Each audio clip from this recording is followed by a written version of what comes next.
샬롬, 주님의 이름으로 사랑하고 축복합니다.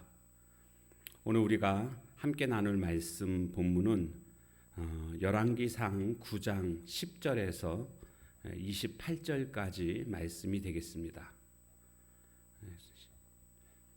솔로몬이 두 집 곧 여호와의 성전과 왕궁을 20년 만에 건축하기를 마치고 갈릴리 땅의 성읍 20곳을 히람에게 주었으니 이는 두로왕 히람이 솔로몬에게 그 온갖 소원대로 백향목과 잣나무와 금을 제공하였습니다. 히람이 두로에서 와서 솔로몬이 자기에게 준 성읍들을 보고 눈에 들지 아니하여 이르기를 내 형제여 내게 준 이 성읍들이 이러한가 하고 이름하여 갑을 땅이라 하였더니 그 이름이 오늘까지 있느니라. 히람이 금 120달란트를 왕에게 보내었더라. 솔로몬 왕이 역군을 일으킨 까닭은 이러하니 여호와의 성전과 자기 왕궁과 밀로와 예루살렘 성과 하솔과 무깃도와 게셀을 건축하려 하였음이라. 전에 애굽 왕 바로가 올라와서 게셀을 탈취하여 불사르고 그 성읍에 사는 가나안 사람을 죽이고 그 성읍을 자기 딸 솔로몬의 아내에게 예물로 주었더니 솔로몬이 게셀과 아래 벳호론을 건축하고 또 바알락과 그 땅의 들에 있는 다드몰과 자기에게 있는 모든 국고성과 병거성들과 마병의 성들을 건축하고 솔로몬이 또 예루살렘과 레바논과 그가 다스리는 온 땅에 건축하고자 하던 것을 다 건축하였는데 이스라엘 자손이 아닌 아모리 사람과 헷 사람과 브리스 사람과 히위 사람과 여부수 사람 중 남아있는 모든 사람 곧 이스라엘 자손이 다 멸하지 못함으로 그 땅에 남아있는 그들의 자손들을 솔로몬이 노예로 역군을 삼아 오늘까지 이르렀으되 다만 이스라엘 자손은 솔로몬이 노예를 삼지 아니하였으니 그들은 군사와 그 신하와 고관과 대장이며 병거와 마병의 지휘관이 됨이더라. 솔로몬에게 일을 감독하는 우두머리 550명이 있어 일하는 백성을 다스렸더라. 바로의 딸이 다윗성에서부터 올라와 솔로몬이 그를 위하여 건축한 궁에 이를 때에 솔로몬이 밀로를 건축하였더라. 솔로몬이 여호와를 위하여 쌓은 제단 위에 해마다 3번씩 번제와 감사의 제물을 드리고 또 여호와 앞에 있는 제단에 분향하니라. 이에 성전 짓는 일을 마치니라. 솔로몬 왕이 에돔 땅 홍해 물가의 엘롯 근처 에시온 게벨에서 배들을 지은지라. 히람이 자기 종 곧 바다에 익숙한 사공들을 솔로몬의 종과 함께 그 배로 보내매 그들이 오빌에 이르러 거기서 금 420달란트를 얻고 솔로몬 왕에게로 가져왔더라. 아멘.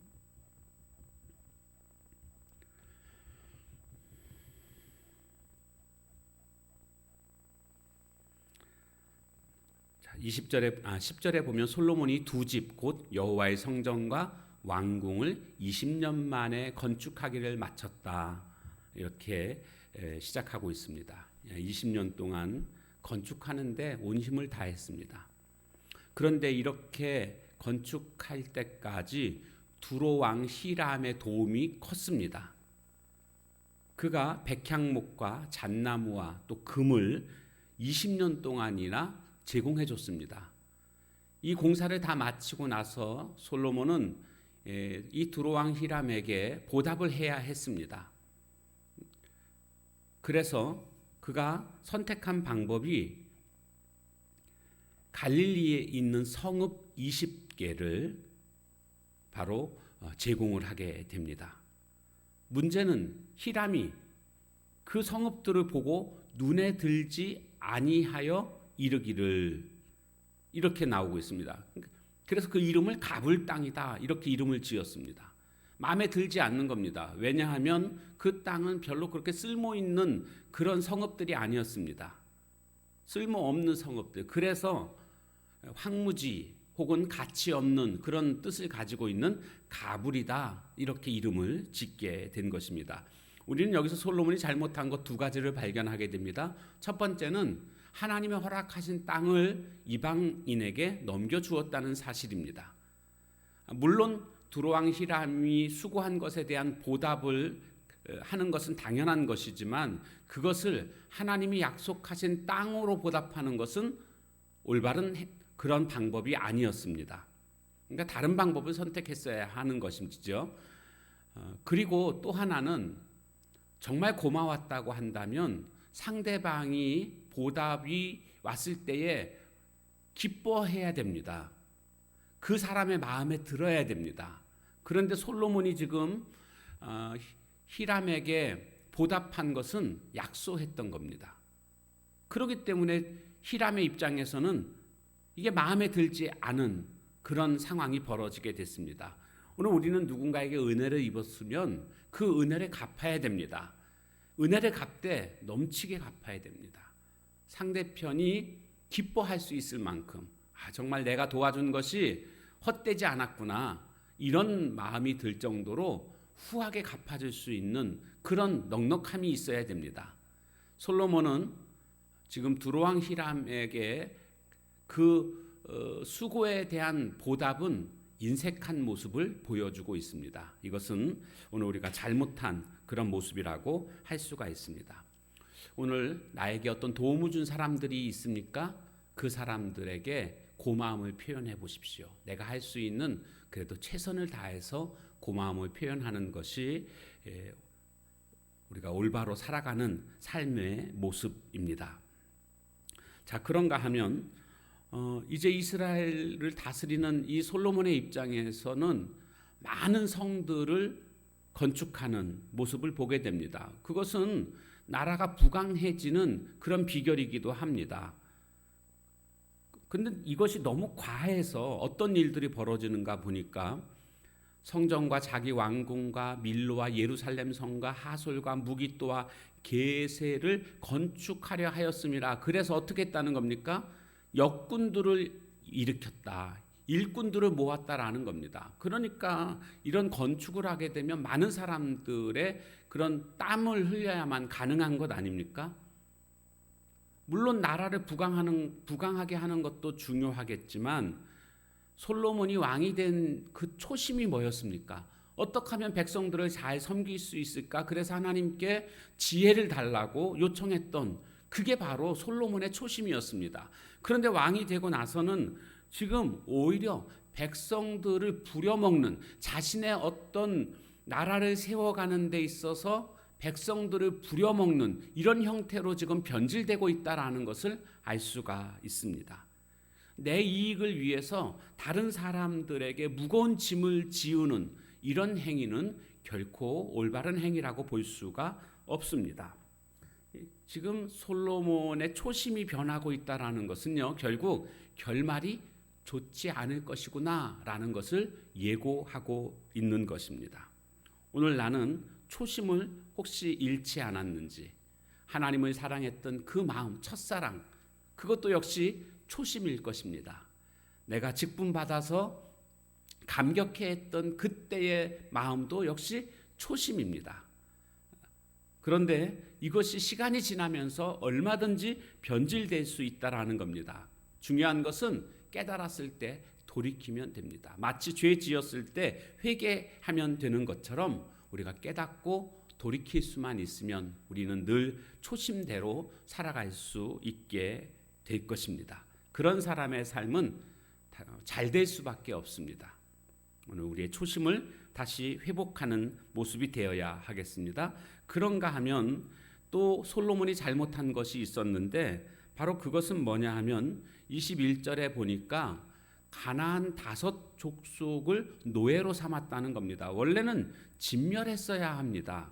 아모리족 사람, 헷 사람, 브리스 사람, 히위 사람, 여부수 사람, 이 남아있는 사람들을 노예로 삼아서 역군으로 썼다, 일꾼으로 썼다라는 것입니다. 그리고 그러니까 일거리가 많으니까 많은 일들을 시켜야 되는데 이스라엘 백성들만으로는 부족하니까 그들을 노예로 삼아서 일꾼으로 사용했다라는 겁니다. 이것은요, 하나님의 그 명령에 반하는 그러한 행동입니다. 특별히 많은 성들을 짓게 됐는데 그 성들을 짓는 목적이 보니까 19절에 가보면 그 국고성, 그러니까 모든 국고성과, 국고성이라는 것은 뭐 어떤 곡식이라든가 어떤 그 나라에서 저장해둬야 되는 어떤 물건들, 뭐 이런 것들을 위해서 국고성을 지었습니다. 그리고 병거성들과 마병의 성들을 건축했다, 이런 말씀도 나옵니다. 병거성과 마병이 병거가 얼마나 많았고 마병이 얼마나 많았으면 이것들을 위해서 성을 건축했는가? 이것은요, 신명기 17장에서 하나님이 금하고 있는 명령에 또 반하고 있는 행동입니다. 의지하지 말아야 할 병거와 마병을 왕은 많이 두지 말라고 그렇게 명하고 있지 않습니까? 왜요? 그걸 자꾸 의지하니까. 하나님만을 의지해야 되는데 병거와 마병을 의지하기 때문에 그것을 많이 두지 말라라고 명하셨음에도 불구하고 솔로몬은 병거와 마병을 많이 두었고 그것을 위해서 성을 건축하고 있는 이런 모습이 잘못된 모습이라는 것을 알 수가 있습니다. 또 그런가 하면 또 솔로몬이 또 잘못한 게 뭔가 보니까 그 애굽의 왕과 어떤 결탁을 하면서 그 딸과 바로의 딸과 결혼하게 되는, 그래서 그 딸을 위해서 또 그 자신과 결혼한 그 부인을 위해서 성을 건축하는 이런 모습이 보면 24절에 나와 있습니다. 바로의 딸이 다윗성에서부터 올라와 솔로몬이 그를 위하여 건축한 궁에 이를 때에 솔로몬이 밀로를 건축하였더라. 이 바로의 딸, 자신의 아내로 삼았고 그를 위해서 성을 또 건축하고 있는 이런 모습들, 이게 잘못된 그런 행동이라고 할 수가 있습니다. 그러니까 하나님이 지켜주셔야 되는데 인간적인 방법들을 동원해서 어떤 애굽과 손을 붙잡고 있는 이런 모습들이 결국 하나님이 원하시는 모습이 아니었다라는 것입니다. 자, 그런데 특별히 말씀 속에서 하나 강조하고 있는 것이 25절인데 솔로몬이 여호와를 위하여 쌓은 제단 위에 해마다 3번씩 번제와 감사의 제물을 드리고 또 여호와 앞에 있는 제단에 분향하니라. 이것을 지금 소개하고 있습니다. 무슨 뜻이냐 하면 솔로몬이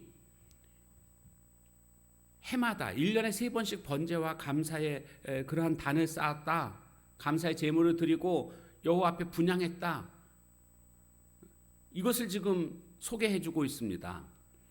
그런데 지금까지 잘못한 그런 모습들이 쭉 있음에도 불구하고 이렇게 잘했다라는 것을 지금 말하고 있는 것인데요. 물론 하나님 앞에 예배드리는 것이 중요합니다. 그런데 이렇게 정기적으로 드리는 예배도 중요하지만 그 예배 못지않게 중요한 것이 뭡니까? 삶의 예배가 되어야 한다라는 겁니다. 지금 솔로몬은요, 우리로 말하면 예배는 잘 드리고 있습니다. 그런데 그의 삶의 모습은 전혀 예배가 되지 않고 있다라는 겁니다.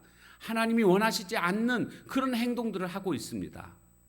잘못된 그런 모습입니다. 오늘 우리들도 이 두 가지가 균형을 잘 이루어야 됩니다. 정기적으로 드리는 예배 생활에서 승리해야 됩니다. 하나님은 예배를 통해서 예배 드리는 자를 기뻐하시고 예배를 통해서 하나님은 은혜와 복을 베푸십니다. 그래서 예배 생활에서 승리하는 자가 삶에서 승리한다라고 말할 수 있는 것입니다. 예배 드리지 아니하고 잘 될 수 없습니다. 기대할 수 없습니다. 그런가 하면 삶에서 하나님의 말씀대로 살아가는 삶의 예배가 반드시 뒤따라야 됩니다. 오늘 나는 과연 이 두 가지가 잘 균형을 이루고 있는지, 그래서 이 두 가지 중에 한 가지라도 소홀하다면 빨리 그것들을 수정해서 잘 균형을 이룰 수 있는 그런 삶이 하나님이 원하시는 그런 삶인 것을 우리가 깨닫게 됩니다. 오늘도 정기적인 예배와 또 삶의 예배가 균형을 이루며 승리하는 삶이 다 되시기를 주님의 이름으로 축원합니다. 함께 찬양하도록 하겠습니다.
기도하겠습니다. 하나님, 솔로몬이 두로왕 히람에게 보답하는 모습을 통해서 그가 인색하게 보답하는 모습을 우리는 보게 되었습니다.